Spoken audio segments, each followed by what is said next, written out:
மாறி புச்ச அண்ணன் நாளைக்கு எம்எல்ஏ ஆனா இந்த வண்டியெல்லாம் தேவைப்படும் மாறி புச்ச. ஹலோ ஹலோ ஹலோ, நான் வட்டச்செயலாளர் வண்டமுருகன் பேசுறேங்க. நான் சதுர செயலாளர் சந்தமுருகன் பேசுறேன். கைலோக்கு ஈக்குவலா லோ பட்ஜெட்ல ஒரு 7 சீட்டு தேடிட்டு இருக்கீங்களா? உங்களுக்கான வண்டி தான் இது. இது பாத்தீங்கன்னா 2013 மாடல் குவான்டோ தான் எடுத்துட்டு வந்திருக்கிறோம். வண்டியோட ஓனர் கண்டிஷன் பாத்தீங்கன்னா தேர்ட் ஓனர் கண்டிஷன்ல இருக்கு. வண்டியோட எக்ஸ்டீரியர் இன்டீரியர் பாருங்க, சின்ன சின்ன பெயிண்டிங் டச்சப் மட்டும் பண்ற மாதிரி இருக்கும். வண்டியோட டயர் கண்டிஷன் ஆவரேஜா தான் இருக்கு. வண்டி ஒரு டீசல் வண்டி. வண்டியோட ஃபியூச்சர்ஸ் எல்லாமே பாத்தீங்கன்னா ஒரு full option C8 top and model. உங்களுக்கு AC, power steering, power window, central lock, alloy wheel எல்லா ஆப்ஷனுமே வந்துடும். வண்டியோட இன்டீரியர் பாத்துக்கோங்க.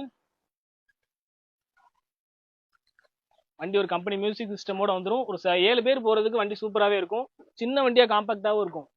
இந்த மஹிந்திரா குவான்டோக்கு நம்ம கேட்குற பிரைஸ்ன்னு பார்த்தீங்கன்னா 2013 மாடல் தேர்ட் ஓன் கண்டிஷனில் இருக்கு. ஏசி பக்கா ஒர்க்கிங்ல இருக்கு. இந்த வண்டிக்கு நம்ம கேட்குற பிரைஸ் பார்த்தீங்கன்னா வெறும் 3,25,000 மட்டும் தான் கேட்குறோம். இந்த அமௌண்ட் கண்டிப்பாக பிக்சட் கிடையாது, நெகோஷியபிள் இருக்கு. சீக்கிரம் வந்து பே பண்ணிக்கோங்க. ஸ்கிரீன் நம்பர் இருக்கு.